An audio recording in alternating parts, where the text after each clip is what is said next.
Adagium there is no free lunch itu kan bagian sesungguhnya dari cerita the winner takes all.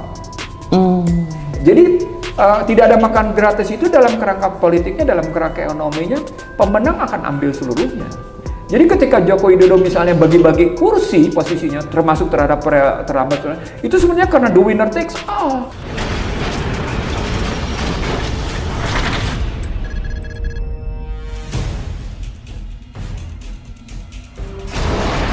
Ada logika yang dibangun, kalau kita semakin dipercaya banyak utang, berarti kita itu bagus secara ekonomi, dipercaya dunia internasional untuk diberi pinjaman. Apa benar nih logika begini?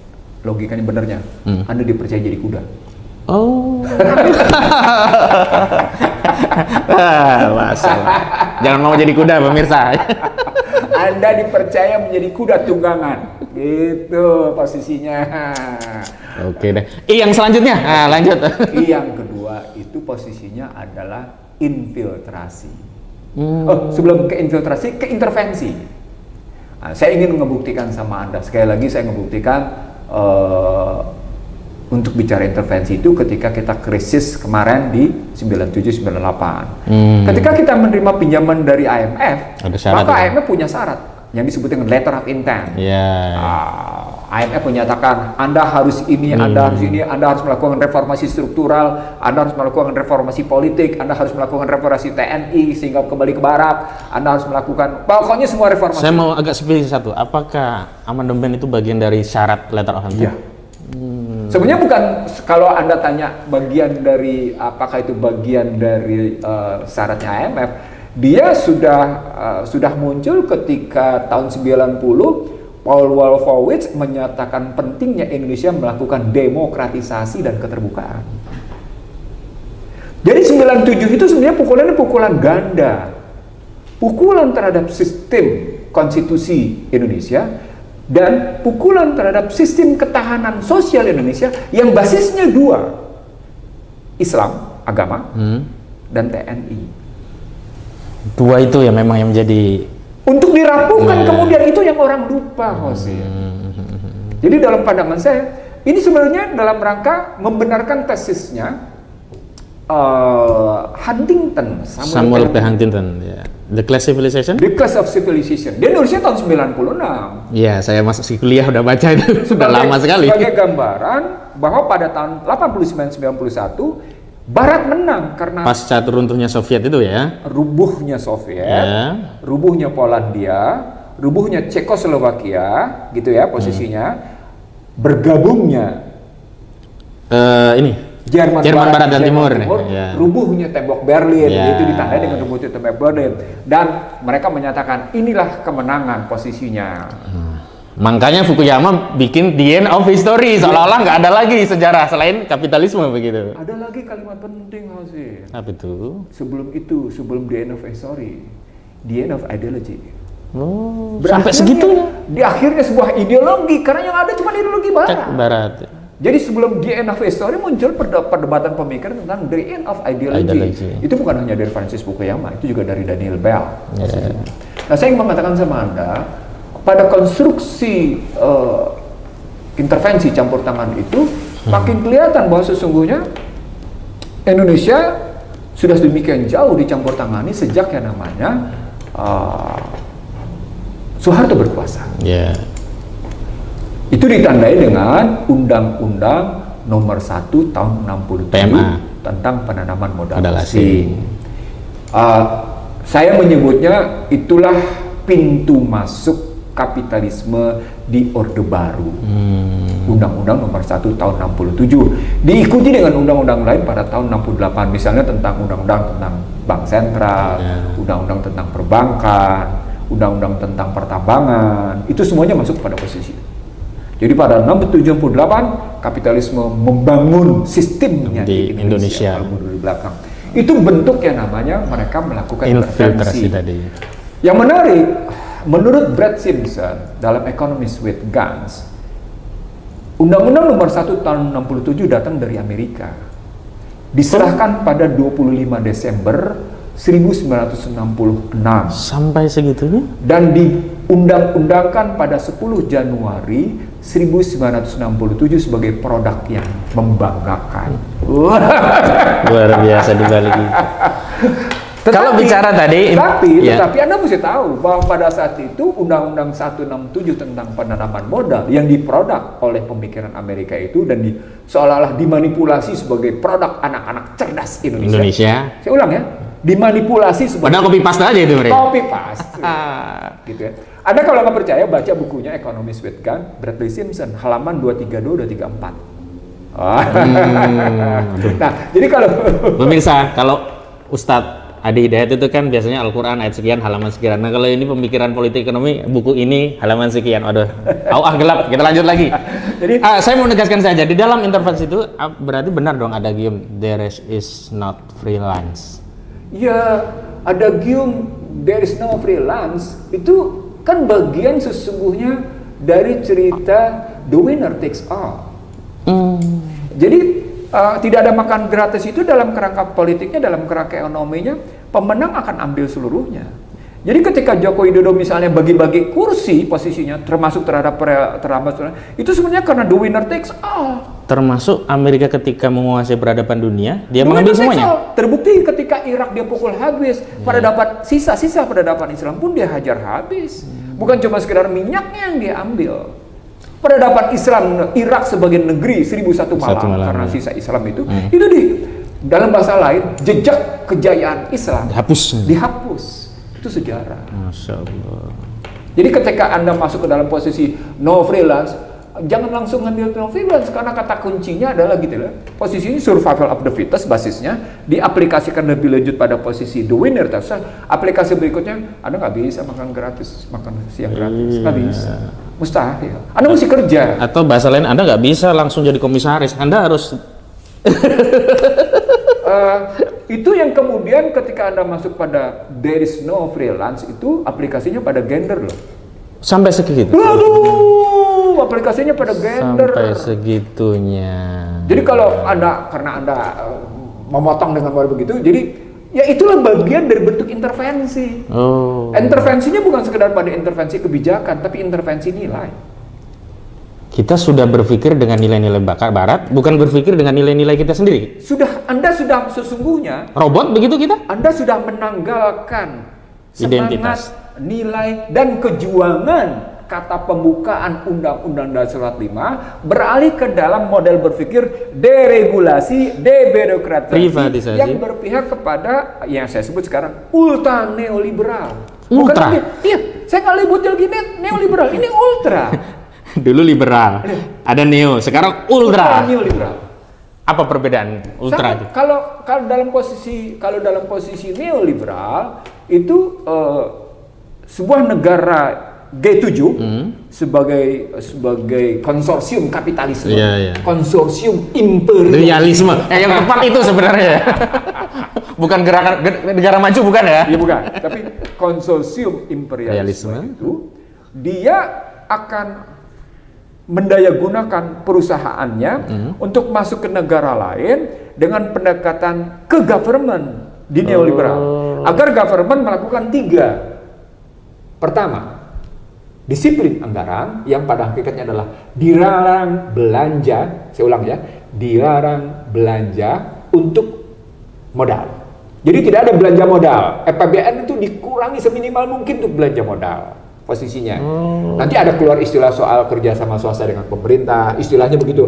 Nah, berikut yang kedua, kalau Anda sudah terlanjur mengatur hajat hidup orang banyak, Anda sudah mengatur hajat hidup orang banyak untuk barang dan jasa dalam aturan, dalam regulasi, maka Anda patut melakukan privatisasi. Anda patut melakukan privatisasi. Nah, kalau Anda sudah hal-hal yang belum Anda lakukan terhadap hajat hidup orang banyak atau baik barang maupun jasa, Anda perlu melakukan liberalisasi. Keluarlah daftar negatif investasi baik di era SBY maupun di era Joko Widodo. Yang pada Soeharto itu terjadi pada tahun 87 tahun 88 dengan istilah deregulasi, debirokratisasi. Saat itu yang diregulasi oleh Soeharto adalah bagaimana pelayanan bea cukai diserahkan pada SGS. Nah, itu Anda bayangin nggak? Itu public services yang kemudian diswastanisasi. Kemudian perbankan dikeluarkan dengan faktor 88. Gitu posisinya. Itu neoliberal. Kenapa? Karena memang neoliberal muncul di era 80-an di bawah Thatcher dan sekarang ultra. Ultra, dia naik. Statusnya bukan lagi government business to the government business. Business to business, bahkan business to people. Indikatornya, Anda pakai Android. Jadi mengabaikan negara langsung masuk. Nggak ada urusan. Google nggak ada urusan. Alphabet nggak ada urusan dengan negara, dia langsung masuk. Langsung masuk. Facebook nggak ada urusan dengan negara, masuk langsung dia. Itu artinya business to people langsung. Itu ultra. Sudah. Anda dipaksa untuk menggunakan Android, gitu posisinya, melulu hanya sebagai operator. Terus kalau operator saya terjemahkan dalam bahasa lain apa coba? Apa itu kira-kira? Slaver. Budak, tidak lain tidak bisa tuh, nggak bisa. Tadi kuda, sekarang budak ya? Budak. Itu yang saya sebut juga sebagai modern slavery system. Jadi modern slavery system itu bukan hanya pada hutang, Hosea. Bukan hanya pada investasi, bukan hanya pada perdagangan bebas, tapi sudah masuk dalam kerangka teknologi. Itulah masuk ke dalam vaksin. Tuh, yang heboh kemarin. Saat ini. Gitu loh posisinya. Baik, kita lanjut. Tadi sudah ada invasi, intervensi, yang selanjutnya infiltrasi. Penyusupan. Penyusupannya bisa pakai orang dari luar dia masukin, atau kemudian orang yang sudah ada di sana, dia kadar sedemikian rupa, lalu kemudian dia pakai untuk ditempatkan dalam posisi tertentu. Artinya dia mencari antek untuk tujuan mereka. Benar sekali kalimatnya. Dia didik, dia kadar, lalu kemudian dia promosikan untuk punya jabatan tertentu. Itu penyusupan.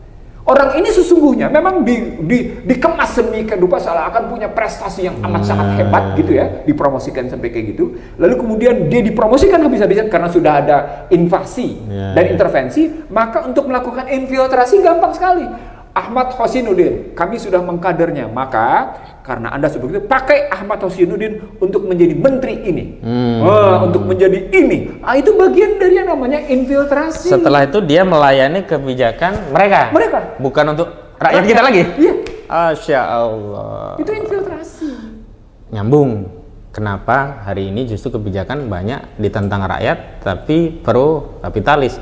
Cuma yang menjadi masalah begini, Bang. Misalkan contoh kemarin kan baru saja disahkan undang-undang Omnibus Law tentang cipta kerja. Itu kan banyak kalangan itu pro dunia usaha tapi kontra. Tapi faktanya usaha juga nggak berkembang. Apa yang menjadi soal? Kalau pakai analisisnya Bank Dunia pada September 2019, itu kata kuncinya soal kredibilitas. Apapun sarana disiapkan, kalau nggak dipercaya kredibilitasnya tetap gagal juga. Gitu. Yang kedua, lack of certainty. Jadi yang pertama adalah lack of credibility, yang kedua adalah lack of certainty. Dan itu bukan nggak pasti di kita bisnis. Dan itu bukan hanya penilaian Bank Dunia, itu juga penilaian Moody's Score bahwa tingkat kepastian hukum di Indonesia jelek. Bahkan kalimatnya tingkat penegakan hukum di Indonesia buruk. Itu nggak nyaman investor yang gitu-gitu. Apa indikator berikutnya? Korupsi. Hal itu KPK saja sekarang udah dimatikan. Dan itu terbukti, padahal mereka ngomongnya di 2019. Ya.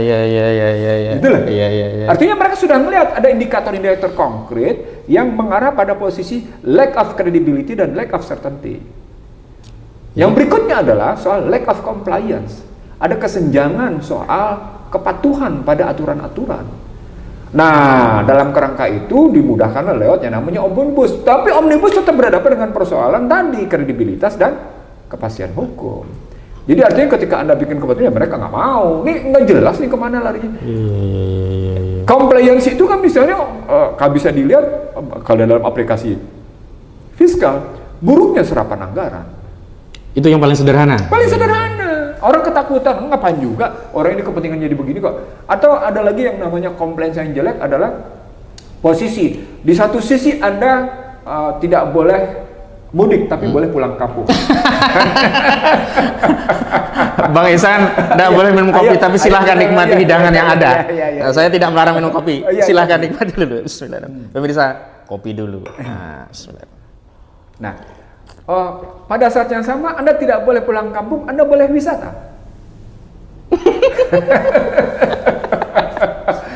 Indikator-indikator itu sederhana gitu dilihatnya. Gampang sekali. Kerumunan di Petamburan di Masalahan, kerumunan di NTT nggak ada masalah. Gitu loh. Itu contoh sederhana lain. Atau kita ngelihat misalnya kalau ada pernikahan yang akan memberi makna positif, silahkan saya hadir. Jadi saksinya begitu ya. Kan, dan Pak Jokowi mohon maaf ya, itu bukan menceritakan Pak Jokowi, tapi menurut saya itu kayaknya Pak Jokowi dah yang jadi saksi. Lanjut Pak. Ya, saya nggak nyebut, tapi saya ingin mengatakan fenomena sosialnya jangan disebut ya pemirsa, menurut saya itu Pak Jokowi ya. Jadi menurut saya begini, ada fenomena-fenomena sosial politik yang justru mengindikasikan atau memberi, kalau pakai bahasanya Karl Mannheim gitu ya, dari posisi manifestasi gitu ya, gitu ya, dari posisi laten menjadi posisi manifestasi. Jadi sesuatu sudah termanifestasi hari ini, bukan bahaya laten lagi, bukan ya? Sudah termanifestasi. Apakah itu disadari oleh pemerintah hari ini? Saya kira disadari, tapi karena problematiknya ada problematik leadership style gitu ya, posisi gaya kepemimpinan, jadi begini. Mereka menikmati kondisi itu. Saya kira kalau melihat pada gerakan buzzer gitu ya, gerakan buzzer seperti itu, mereka menikmati posisi ini. Kalau Anda lihat bagaimana cara-cara mereka bertahan atas argumen-argumen yang dibangun, misalnya komisaris diambil secara sembarangan dan karena itu butuh pelatihan, itu mereka akan bertahan artinya. Sederhana sekali dong kalau begitu. Anda perlu tahu, Hosin, posisinya. Saya tidak bangga, Hosin. Astagfirullah, la haula wala quwwata illa billah, gitu ya. Ketika saya anggota dewan misalnya, atau ketika saya menjadi staf ahli menteri misalnya gitu ya, saya berani mengatakan begini, kalau kita merekrut orang, minimal kita punya 3 indikator. 1, bahasa Inggrisnya General Personal Index, indeks pribadi secara umum. Hasil pendidikannya apa? Sarjana hukum. Sekolahnya di mana? Prestasinya apa? Gitu melihatnya. Ini parameter umum dulu lah ya. Iya, parameter umum. Sekolahnya apa? Dan itu objektif kan, bisa ketahuan. Ya, posisinya. Sekolahnya apa, pendidikannya apa, prestasi. Karyanya apa saja. Iya. Gitu, dilihat posisinya, usianya berapa, posisinya gitu. Lalu diambil. Selama dia menjadi sarjana hukum, dia sebenarnya fokus di sarjana hukum bidang apa? Perdata, pidana, hubungan internasional, ekonomi, perburuhan, ketenagakerjaan, atau keperdataan di bidang pertanahan, atau misalnya tentang perpajakan. Itu kan bisa diambil di situ. Apakah itu dalam rangka untuk menempatkan the right man on the right place? Saya tidak bicara the right man lagi on the right, bukan orang yang baik pada tempat yang baik, bukan sekedar itu gitu loh posisinya.